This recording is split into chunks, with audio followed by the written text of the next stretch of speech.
महानदी होउची ओडिशार जीवन रेखा। आज अणमौसुमी समय महानदी सुखीगलाणी। तलमुंडरे ओडिशार तलमुंडरे थिबा जिला गुड़िकरे महानदीर तलमुंडरे थिबा जिला गुड़िकरे बर्तमान पानीर अभाव देखा देइछि। छत्तीसगढ़ जो मनमानी पाई आज महानदी शुष्क हो जाइछि। ये परिस्थिति रे ओडिशावासी आशा करथिले जे डबल इंजिन सरकार नुहे ट्रिपल इंजिन सरकार। केंद्र रे बीजेपी सरकार, ओडिशा रे बीजेपी सरकार, छत्तीसगढ़ रे बीजेपी सरकार।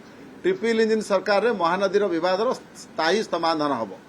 किंतु आज विधानसभा रे मान्यवर पार्लियामेंट अफेयर्स मिनिस्टर गोटे सूचना देइछन जे काली कोन ताकर आलोचना अछि, टेक्निकल कमिटी आलोचना अछि। 20 तारिख रे अछि ट्रिब्यूनल ले से संपर्क रे विचार पाई तारीख धार्य होइछि। तेणु आमे ओडिशावासी आशा करिबु निश्चित से ट्रिब्यूनल को न जाइकी जेहेतु ट्रिपल इंजिनियर सरकार अच्छी छत्तीसगढ़ सरकार सहित आम ओडिशा सरकार आलोचना करिकी विवादर समाधान करंतु।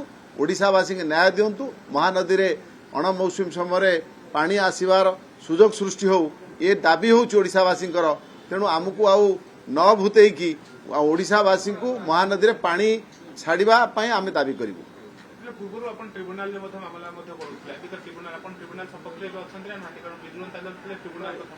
निश्चित भाव में जो ट्रिब्यूनल को आमे कहीं जाइलु केंद्र सरकार जितेबाला छत्तीसगढ़ सपक्ष निष्पत्ति नेले एवं जितेबाला छत्तीसगढ़ उपर मुंडरे थिबारु महानदीर उपर मुंडरे थिबारु से मनमानी करिकी आमर ब्यारेज करिकी आम पानी को अटकैले आमे केंद्र सरकार पाखे गुहारी कले भी आमर कर्णपात कले नाही।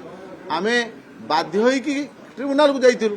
तेणु बर्तमान जितेबाला तीनोटी जगह भारतीय जनता पार्टी सरकार अच्छी एवं ट्रिब्यूनल आवश्यकता नहीं। ओडिशावासी अपेक्षा करिसेंती न्याय मिलिबो कि नहीं, ओडिशा को महानदी को न्याय मिलिबो कि नहीं ओडिशावासी अपेक्षा करि।